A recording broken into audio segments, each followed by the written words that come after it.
જય સ્વામિનારાયણ।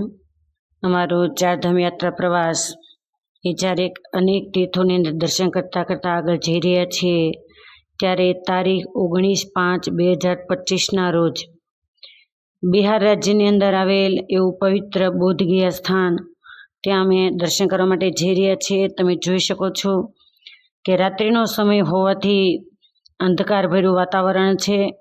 બીજા નંબરમાં કે ત્યાં વિડીયો શૂટિંગની મનાઈ હોવાથી સખત ચેકિંગ બે જગ્યાએ ચેકિંગ કરવામાં આવે છે, એટલે મોબાઈલ શૂટિંગ અમે કરી શક્યા નથી। પરંતુ જે બોધગયા એ મહાન બૌદ્ધ સંપ્રદાયનું કહેતા બૌદ્ધ ધર્મનું મુખ્ય સ્થાન ગણાય છે, કે જ્યાં સિદ્ધાર્થ કહેતા ભગવાન બુદ્ધ એને બોધિ દીક્ષા પ્રાપ્ત થઈ હતી, કહેતા સિદ્ધ દશાને પામ્યા હતા। નેપાળની અંદર આવેલ કપિલવસ્તુ નગરીમાં શાક્ય ક્ષત્રિયને ત્યાં ઈસવીસન 563માં શુદ્ધોધન મહારાજા અને મહામાયા રાણી થકી જેનો જન્મ થયો હતો એ સિદ્ધાર્થ રાજકુમાર, જે ભવિષ્યની અંદર ભગવાન બુદ્ધ તરીકે ઓળખાયા। ભગવાન બુદ્ધના મંદિરના પાછળના ભાગમાં એક પીપળનું વૃક્ષ છે, જેની નીચે ભગવાન બુદ્ધ એ 1 સપ્તાહ સુધી રોકાયેલા અને ત્યાં એમને સિદ્ધ દશા પ્રાપ્ત થઈ। ત્યારથી પૃથ્વી પર ભગવાન બુદ્ધ તરીકે ઓળખાવા લાગ્યા અને સારે ભારત વર્ષની અંદર નહીં પરંતુ વિશ્વની અંદર જેને અહિંસા માર્ગ એને લોકને ઉપદેશ આપ્યો, એના સરસ મજાના મૂર્તિ તમે જોયા એ છે બોધગયાના મૂર્તિ। ભગવાન બુદ્ધે 16 વર્ષની વયે લગ્ન કર્યા હતા અને યશોધરા થકી એને રાહુલ પુત્રની પ્રાપ્તિ થઈ હતી। ત્યાર પછી અમે ગયાજી તીર્થધામની અંદર દર્શન કરવા માટે ગયા છીએ। જે તમે વડના દર્શન કરી રહ્યા છો એ સાક્ષી વડ તરીકે આજે ઓળખાય છે। ગયાજીની અંદર 2 વડ આવેલા છે અને બંને વડો માટે ત્યાંના લોકોનું કહેવું છે કે સાક્ષી વડ બંને વડ છે। એમાં ગામની અંદર જે આ વડ તમે વિશાળ થડ જેનું છે એ દર્શન કરી રહ્યા છો ત્યાં વધારે માન્યતા અપાય છે। વિશાળ વટવૃક્ષ છે અને એના માટે સાક્ષી વડ એટલા માટે કે મા સીતાજી એમની જ્યારે ફલ્ગુ નદીના કિનારે આપણે આગળ એ સીતાકુંડ એના દર્શન કરીશું। દશરથ મહારાજાને જ્યારે પિંડદાન દેવાનો સમય થયો અને એ વખતે આ વડ છે એને પણ સાક્ષી માટે નિમણૂક કરેલા। વડની બાજુમાં જ શિવાલય આવેલું છે।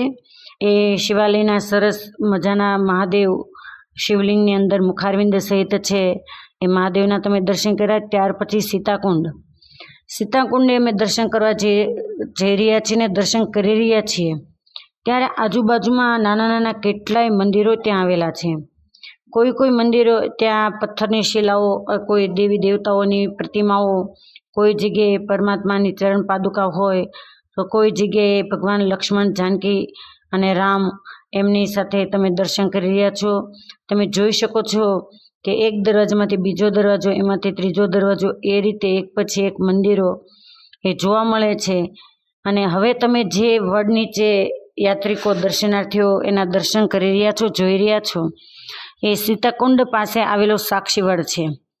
જ્યારે માં સીતા એને પરમાત્મા રામચંદ્ર એની હાજરીને એને દશરથ મહારાજાને પિંડદાન દેવાનો સમય થયો ત્યારે આ ગયાજી ક્ષેત્ર કહેતા તીર્થક્ષેત્રની પાસે સીતાજી એમણે વેળું કહેતા રેતીના પિંડ બનાવી અને એમ કહેવાય કે કેતકી તેમજ આ વડ, ગાય, ફલ્ગુ નદી આદિને સાક્ષી રાખી તમે સીતાકુંડ એના દર્શન કરી રહ્યા છો।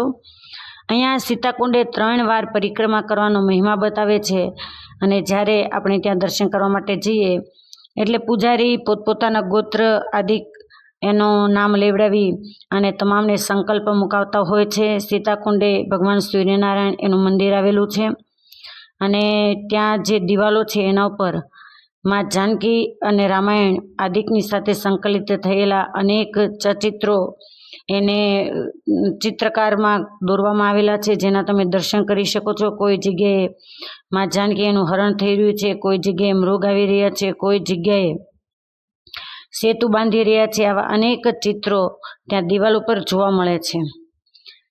ત્યારે પાંચેયને સાક્ષી રાખી અને સીતાજીએ જ્યારે પિંડદાન કર્યું એ જ વખતે સ્વયં દશરથ મહારાજા એમણે પૃથ્વીમાંથી પોતાનો હસ્ત બહાર કાઢી અને પિંડ સ્વીકારેલા।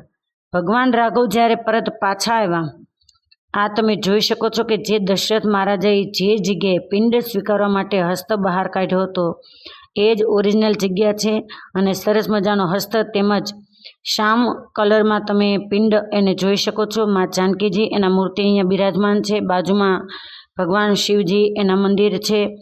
આજુબાજુમાં અનેક મંદિરો જે સાક્ષી દર્શન તરીકે આ વડ, ત્યાં વડની નીચે જ સરસ મજાના મા જાનકી એના મંદિરના તમે દર્શન કર્યા. જ્યારે જાનકીજી એમણે કેતકી એને પૂછ્યું તો કેતકી પણ સાચું ન બોલ્યા, કોઈ સાક્ષી આપી નહીં. ગાય પણ સાચું ન બોલી. ભગવાન રામચંદ્રની બીકમાં રામચંદ્રજીએ ખાતરી માગી કે પિંડ સ્વીકારાય એની ખાતરી શું. અને જ્યારે કોઈ વ્યક્તિએ સાક્ષી ના આપી ત્યારે સીતાજી એને શાપ આપેલા કે કેતકીનું ફૂલ ક્યારેય પૂજામાં કામમાં નહીં આવે. ફલ્ગુને કહેવામાં આવ્યું કે તારામાં ક્યારેય પાણી નહીં રહે. હવે તમે વિષ્ણુપદ મંદિર એના દર્શન કરી રહ્યા છો. પરંતુ જ્યારે વડે સાક્ષી આપી ત્યારે એને વચન આપેલું છે કે ગમે તેવો દુષ્કાળ આવશે પરંતુ ક્યારેય તું સુકાઈશ નહીં, સદાયને માટે લીલોછમ રહીશ. ત્યાર પછી આજે વિષ્ણુપદ એ મંદિરમાં દર્શન કરી રહ્યા છીએ, જ્યાં ભગવાન વિષ્ણુનો ચરણારવિંદ એ આપણને દર્શન આપી રહ્યા છે. એની સાથે ઇતિહાસ સંકળાયેલો છે કે જ્યારે બ્રહ્માએ સૃષ્ટિની રચના કરી ત્યારે અસુર વંશમાં એક ગયાસુર નામનો અસુર એની રચના કરી. આ અસુર કુળમાં તો નહોતા જન્મા, પરંતુ એમને સતત મનની અંદર અફસોસ રહ્યા કરતો હતો. આ તમે વિષ્ણુપદ કહેતા પરમાત્મા વિષ્ણુ એના ચરણારવિંદના દર્શન કરી રહ્યા છો. શ્યામશિલાની ઉપર ચરણારવિંદ અંકાયેલું છે, પરંતુ એના ઉપર કાગળથી આવી રીતે શૃંગાર કરી અને એક કાગળ રાખવામાં આવે છે. એને લેવામાં આવે તો ઓરિજિનલ ભગવાન વિષ્ણુ એના પદના દર્શન ત્યાં થાય છે.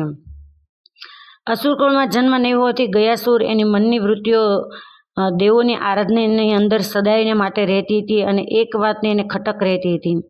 સરસ મજાના વિષ્ણુપદ, એના શૃંગાર, એના નયનરમ્ય દર્શન થઈ રહ્યા છે. એના આખું જે વિષ્ણુપદ મંદિર એના તમે નજારો નિહાળી રહ્યા છો.